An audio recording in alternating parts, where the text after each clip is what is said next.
श्री स्वामी समर्थ. मी doctor Snehal Ravindra Guge. आज जे रवींद्र महादेव गुगे यांचे काका आहेत, महादेव कागणे म्हणून, मोहपुरीचे महादेव कागणे, तर यांच्या मुलीचा आज लग्न समारंभ आहे. हा जो महादेव कागणे जो माणूस आहे, हा पूर्णपणे माझा संसार मोडण्यामध्ये सगळ्यात पुढच्या लिस्टमध्ये जर नंबर 2ला नाव असेल प्रकाश चौधर नंतर, तर ह्या माणसाचं आहे. ज्या माणसाने रवींद्र महादेव गुगेला आत्तापर्यंत पण लपवलेलं आहे मुंबईमध्ये, त्याच्याच घरी, त्याच्याच आजूबाजूच्या ठिकाणी लपून हा माणूस त्याला तिथे जॉब करायला लावत आहे. माझा संसार मोडण्यामध्ये त्याचा पूर्णपणे हात आहे. आणि आज या माणसाच्या मुलीचं लग्न आहे, मोहपुरीचं आहे महादेव कागणे. तर मी खूप खुश आहे की या माणसाच्या मुलीचं लग्न आहे म्हणून.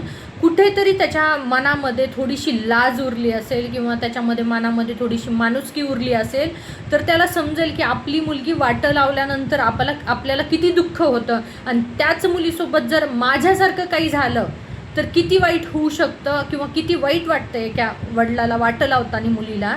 त्याच प्रकारे माझ्या पण आई वडिलाला वाईट वाटलं होतं जेव्हा तुम्ही रवींद्र महादेव गुगेला लपून ठेवत होते.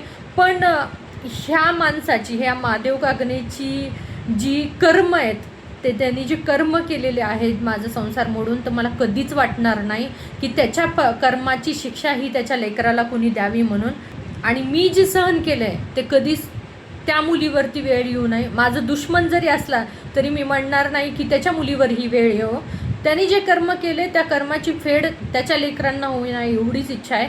आणि माझ्याकडून, म्हणजे त्याचा एक चमचा आहे, माऊली चाटे म्हणून त्यांनी पाळलेला चमचा आहे, तो शिवाजी सानप आणि ह्या व्यक्तीने पाळलेला चमचा आहे महादेव कागणे.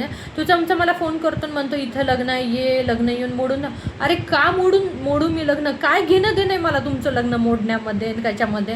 जे तुम्ही माझ्यासोबत केलं, मी ते तुमच्यासोबत केलं, तर तुमच्यामध्ये माझ्यामध्ये काय अंतर राहिलं?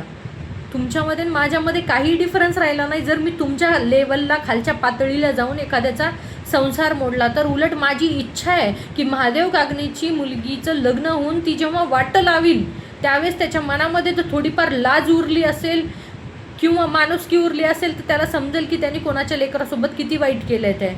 आणि मला खूप आनंद आहे त्या लग्नासाठी. माझ्या खूप खूप शुभेच्छा महादेव कागणेच्या मुलीच्या लग्नासाठी.